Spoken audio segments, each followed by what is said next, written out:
जय Shri Ram guys, welcome to my channel. I hope आप सभी लोग बहुत अच्छे होंगे। तो आज हम सुनने जा रहे हैं 16 सोमवार व्रत कथा। तो आइए आगे बढ़ते हैं। सोमवार का दिन भगवान शिव को समर्पित होता है। हिंदू धर्म में माना जाता है कि अगर कोई भक्त भगवान शिव की सच्ची भक्ति और 16 सोमवार तक व्रत करता है तो उसके सारे मनोकामना पूर्ण हो जाते हैं। तो आइए अब हम आगे बढ़ते हैं और कथा को सुनते हैं। बहुत समय पहले की बात है। एक गांव में सदाचार नाम का एक व्यक्ति रहता था। वह बेहद गरीब और निष्ठावान था। उसके पास ना तो जमीन थी और ना ही धन, परंतु उसकी भक्ति और सत्य निष्ठा के कारण वह अपने गांव में सभी के लिए आदर्श था। सदाचार को एक दिन बीमारी ने घेर लिया। डॉक्टरों का कहना था कि उसकी बीमारी का इलाज नहीं हो सकता। वह बहुत दुखी था।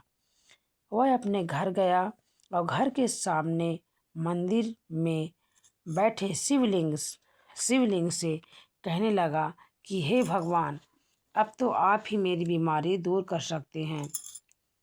वह बार बार शिवलिंग से मन से यही प्रार्थना करता रहा। अब हे भोलेनाथ, मैं आपके चरणों में पूरी भक्ति से व्रत करूंगा। यदि आप मुझे स्वस्थ और सुखी बना दें तो मैं 16 सोमवार तक आपका व्रत करूंगा। बार बार वह यही भगवान से कहता रहा। भगवान शिव उसकी भक्ति से प्रसन्न हुए और उसकी बीमारी को दूर कर दिया। तभी से सदाचार 16 सोमवार का व्रत प्रारंभ किया। हर सोमवार वह दिन में जल फल और केवल एक बार ही भोजन करता। उसने अपने घर में सोमवार व्रत की विधि इस प्रकार अपनाई। स्नान और साफ सफाई। सुबह जल्दी उठकर स्नान करता।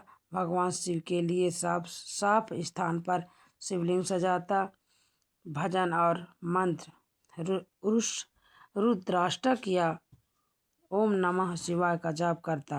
दान, गरीबों को भोजन और वस्त्र देता। व्रत का पालन। सोमवार को विशेष रूप से भोग में फल, दूध और पंचामृत का उपयोग करता। व्रत के 16वें सोमवार को भगवान शिव प्रकट हुए और सदाचार से बोले, हे भक्त, तुम्हारी भक्ति और शक्ति से मैं बहुत प्रसन्न हूँ।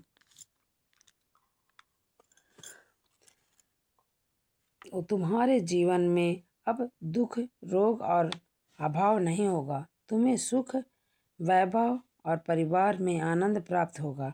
सदाचार की कथा यह बताती है कि 16 सोमवार व्रत सच्ची श्रद्धा और निष्ठा के साथ करना चाहिए। यह व्रत केवल नियम का पालन करने से बल्कि मन, वचन और कर्म से पवित्रता के साथ करना चाहिए। सोमवार व्रत के लाभ: रोग और दुख का नाश, घर में सुख, समृद्धि और शांति का आगमन, दाम्पत्य जीवन में प्रेम और समझदारी बढ़ाना, मानसिक शांति और आध्यात्मिक उन्नति। जय श्री राम। ओम नमः शिवाय।